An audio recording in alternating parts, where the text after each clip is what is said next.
Hello guys, मैं हूं संतोष जावरिया और आप देख रहे हैं अनुपम एजुकेशन चैनल। हमारे चैनल पर आपका हार्दिक हार्दिक स्वागत है। इस वीडियो के अंतर्गत हम आपको सॉल्व करके बता रहे हैं प्री बोर्ड परीक्षा 2022 12वीं के भौतिक विषय के प्रश्न पत्र का सॉल्यूशन।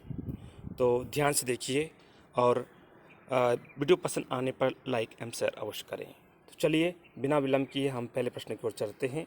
फिलहाल हम साइज एडजस्ट कर लेते हैं ताकि आप ठीक से देख पाएँ। पहला क्वेश्चन हमारे सामने इस तरह से है, इसमें लिखा है ई तीव्रता वाले विद्युत क्षेत्र में आवेश क्यू रखने पर उस पर लगने वाला बल क्या होगा। तो इसका राइट आंसर है एफ बराबर क्यू ई। यही सूत्र आगे चलकर हमें और काम आएगा, जहाँ पर इसी पेपर में एक प्रश्न पूछा गया है कि विद्युत क्षेत्र की तीव्रता का मात्रक क्या है। तो वहाँ से हम इसी सूत्र की सहायता से इसको इस तरह से ले सकते हैं, ई बराबर एफ अपान क्यू। जो आगे चलकर हम बताएंगे, एफ का मात्रक होता है कूलाम और एफ का मात्रक होता है न्यूटन और क्यू का मात्रक होता है कूलाम। तो यही चीज़ हमें आगे ये पूछा गया है कि विद्युत क्षेत्र की तीव्रता का मात्रक क्या होता है।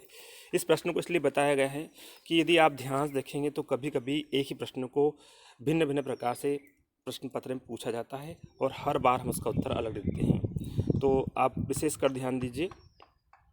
अगला क्वेश्चन है, एक गतिमान आवेश उत्पन्न करता है। तो वो गतिमान आवेश है वो विद्युत क्षेत्र और चुंबकीय क्षेत्र दोनों उत्पन्न करता है, इसलिए हमारा राइट आंसर कौन सा होगा, सी वाला होगा। अगले क्वेश्चन की ओर चलते हैं। लेंज का नियम संबंधित है। तो जो लेंज का नियम है वास्तव में वो ऊर्जा संरक्षण के नियम के अनुकूल होता है, इसलिए इसका जो बी ऑप्शन है वो सही है। इसका निम्नलिखित में से किसका तरंग सबसे कम है। तो हम जानते हैं कि जो जितनी भी विद्युत चुंबकीय तरंग होती है उसमें जो गामा किरण है उसकी तरंगदैर्घ्य का मान सबसे कम होता है। उसके बाद चलते हैं, निम्नलिखित में से किस रंग के लिए कांच का अपवर्तनांक न्यूनतम होता है। तो कांच का अपवर्तनांक, यदि हम अपवर्तनांक की बात करें तो अपवर्तनांक का सूत्र होता है म्यू बराबर A plus B upon lambda to the power 4। अब जिसके लिए लेमडा का मान सबसे अधिक होगा उसके लिए म्यू का मान सबसे कम होगा। हमें म्यू ने अपवर्तनांक का मान चाहिए, तो लेमडा का मान सबसे अधिक किसके लिए होता है, लाल रंग के लिए। इसलिए हमारा राइट आंसर यहाँ क्या होगा, बी वाला ऑप्शन होगा, लाल रंग। अगले क्रम में हमारा अगला क्वेश्चन है, अच्छे विभेदन के लिए दूरदर्शी होना चाहिए। अच्छे विभेदन के लिए, विभेदन क्षमता के लिए दूरदर्शी होना चाहिए। तो उसका राइट आंसर अधिक व्यास का अभिदर्शक, ये हमारा राइट आंसर है। अगले क्वेश्चन की ओर चलते हैं। 150 वोल्ट के विभवांतर से त्वरित इलेक्ट्रॉन से संबद्ध डी ब्रागली तरंगदैर्घ्य होती है। तो इसको यदि आप सोल्व करेंगे तो आपको आंसर इसका प्राप्त होगा, सीधी सीधी मैं आंसर बता रहा हूँ, 1 एंगस्ट्रॉम। लेकिन आपको इसको सोल्व करना आना चाहिए। तरंगदैर्घ्य के लिए सूत्र कैसे है, क्या है, किस तरह से निकालते हैं, आपको पता होना चाहिए। चलिए आगे की ओर चलते हैं। तो यहाँ पर अगला क्वेश्चन हमारा इस तरह से है, एक आदर्श वोल्ट मीटर का प्रतिरोध कितना होता है, अनंत होता है। आप ऐसा लिख सकते हैं या फिर अनंत इस तरह से भी लिख सकते हैं। अगला क्वेश्चन है, एलसी परिपथ में धारा और विभवांतर के मध्य कलांतर कितना होता है। तो एलसी परिपथ में धारा और कलांतर के मध्य जो धारा और विभवांतर के मध्य कलांतर कितना होता है, ये कलांतर को लिखते हैं फाई, और फाई यहाँ पर कितना है, 90 डिग्री। जैसे हम पाई/2 भी लिख सकते हैं। चलिए अगला क्वेश्चन है, अंधेरे में फोटोग्राफी के लिए तरंगों का उपयोग किया जाता है। तो अंधेरे में फोटोग्राफी के लिए अवरक्त तरंगों का प्रयोग किया जाता है। अवरक्त तरंगे, इंफ्रारेड वेव्स इनको बोलते हैं। अगला है, जीवाणुनाशक के रूप में तरंगों का उपयोग किया जाता है। तो पराबैंगनी, कौन सी तरंगों का प्रयोग करते हैं, पराबैंगनी तरंगों का प्रयोग करते हैं। इनको यूवी भी बोला जाता है, अल्ट्रा वायलेट रेज, यूवी।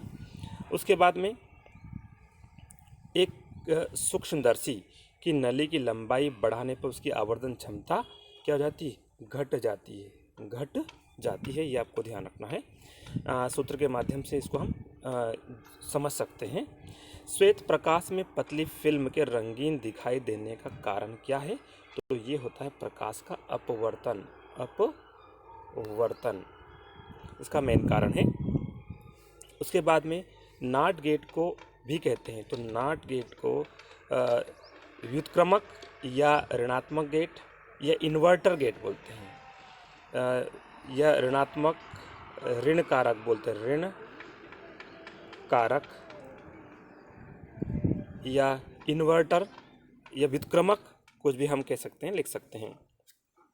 अगला क्वेश्चन हमारा है, एक शब्द एक वाक्य से संबंधित विद्युत क्षेत्र की तीव्रता का एसआई मात्रक लिखिए। तो विद्युत क्षेत्र की तीव्रता का एसआई मात्रक जो कि हमने शुरुआती क्वेश्चन में आपको देखा था, E बराबर F/Q से, तो ये न्यूटन प्रति कूलाम, ये हो जाए न्यूटन, उसके बाद में कूलाम, न्यूटन प्रति कूलाम हमें ये लिखना है।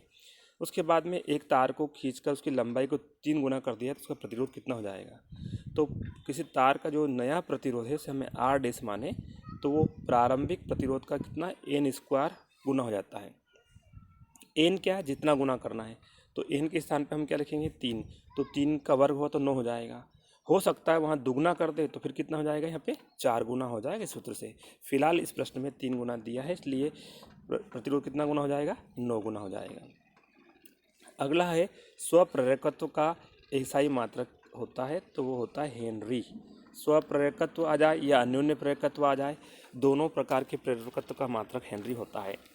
आगे चले, ट्रांसफार्मर किस सिद्धांत पर कार्य करता है, तो ये अन्योन्य प्रेरण के सिद्धांत पर, अन्योन्य प्रेरण के सिद्धांत पर कार्य करता है, ये आपको लिखना है। उसके बाद में, कोहरे में दुरुस्त वस्तुओं को देखने के लिए उपयोगी किरणों का नाम, तो ये अवरक्त किरणें होती है। कोहरे में दुरुस्त वस्तुओं को देखने के लिए कौन सी किरणों का प्रयोग किया जाता है, अवरक्त किरणें, जिनको क्या बोलते हैं, इंफ्रारेड वेव्स। अगला है, उत्तल लेंस के द्वारा किसी वस्तु का आभासी प्रतिबिंब कब बनाया जाता है। तो आभासी प्रतिबिंब तब बनाया जाता है जब वस्तु जो होती है, जैसे हमारा ये उत्तल लेंस है और इसे बोलते हैं प्रकाश की केंद्र, और ये मान लीजिए फोकस है। तो जो वस्तु कहाँ हो, प्रकाश की केंद्र, और यहाँ पर आपको, तो यहाँ पर उत्तल लेंस के द्वारा किसी वस्तु का आभासी प्रतिबिंब कब बनाया जाता है, जब उत्तल लेंस हम इस तरह से बनाएंगे, तो उत्तल लेंस में जो प्रकाश के केंद्र होता है यहाँ पर, और फोकस के मध्य जब वस्तु हो, ये मान लीजिए फोकस है, तो इसके बीच में कहीं पर भी वस्तु हो तो उसका प्रतिबिंब क्या बनता है, आभासी प्रतिबिंब बनता है। इसके बाद में अगला क्वेश्चन हमारा है, एलईडी निर्माण के लिए प्रयुक्त अर्धचालकों में बैंड अंतराल कम से कम कितना होना चाहिए। तो ये 3 इलेक्ट्रॉन वोल्ट से 1.8 इलेक्ट्रॉन वोल्ट होना चाहिए। इसके बाद में अगला क्वेश्चन हमारा है, सही जोड़ी मिलाइए। तो यहाँ पर हम सही जोड़ी के लिए ध्यान दीजिए। पहला प्रश्न हमारा इस तरह से है, इसमें है विद्युत शक्ति। तो विद्युत शक्ति का जो मात्रक, विद्युत शक्ति क्या होती है, तो होती है I²R, ये I²R। उसके बाद में अगला है प्रेरण प्रतिघात। तो प्रेरण जो प्रतिघात होता है वो होता है ω/L, इसका राइट आंसर होगा। उसके बाद में बूस्टर का नियम जो है उसका संबंध है ध्रुवण कोण से। आकाश का नीला रंग, यह प्रकाश के प्रकीर्णन के कारण होता है। उसके बाद में विद्युत चुंबकीय तरंग का क्वांटम प्रकृति, ये जो होती है धारा, प्रकाश का विद्युत प्रभाव, प्रकाश विद्युत प्रभाव, इसका राइट आंसर है प्रकाश विद्युत प्रभाव। उसके बाद जेनर डायोड जो होता है वो वोल्टेज नियमन का कार्य करता है, और चल कुंडली धारा मापी जो है वो होता है धारा के चुंबकीय प्रभाव पर कार्य करता है। इसी के साथ में इसमें प्रश्न पत्र के अंदर जो क्वेश्चन दिए गए हैं उन्हें भी आप देख लेंगे तो बेहतर होगा, क्योंकि यहाँ पर जो क्वेश्चन दिए हैं, 2 विद्युत क्षेत्र रेखाएं दूसरे को क्यों नहीं काटती है, सममित पृष्ठ की 2 विशेषता लिखिए। ये जो सारे क्वेश्चन हैं इनके आंसर आप क्वेश्चन बैंक से देख सकते हैं। ये सारे प्रश्न क्वेश्चन बैंक से लिए गए हैं और उन्हीं को आपको करना है, क्योंकि वार्षिक परीक्षा में क्वेश्चन बैंक के आधार पर ही प्रश्न पत्र डिज़ाइन किया जाएगा। ये सारे प्रश्न आप यहाँ पर देख सकते हैं, और आपको लगता है कि कोई प्रश्न विशेष जो आपके लिए बहुत कठिन है, जिसका आंसर आप नहीं लिख सकते हैं, तो मुझे कमेंट के द्वारा बताएं, ताकि मैं उस क्वेश्चन का विशेषकर आपको आंसर बताने का प्रयास करूं। चलिए, तो यहाँ पे आप देख पा रहे हैं इस तरह से इस पेपर में क्वेश्चन पूछे गए थे। शायद आपका पेपर अच्छा रहा होगा, लेकिन नहीं भी रहा है तो कोई बात नहीं। वैसे तो पेपर अच्छा रहा ही होगा, क्योंकि ज़्यादातर क्वेश्चन आपको सीधे सीधे आपने देख कर लिखे हैं, टेक्स्ट बुक्स लिखे हैं। यदि आपने अच्छी तैयारी नहीं की है तो वार्षिक परीक्षा के लिए अच्छी तैयारी कर लें। यह नहीं सोचें कि हमें ओपन बुक सिस्टम से परीक्षा होगी। देखिए अल्टीमेटली हमें अच्छे नंबर प्राप्त करना है, भविष्य हमारा सुधारना है, तो डेफिनेटली आपको उन प्रश्नों का आंसर क्या है उसकी वजह पता होना चाहिए। हमारे इस वीडियो को देखने के लिए आप लोगों को बहुत बहुत धन्यवाद साथियों। जय हिंद, जय भारत। उम्मीद करता हूँ कि वीडियो को आप लाइक एंड शेयर ज़रूर करेंगे। एक बार पुनः जय हिंद, जय भारत।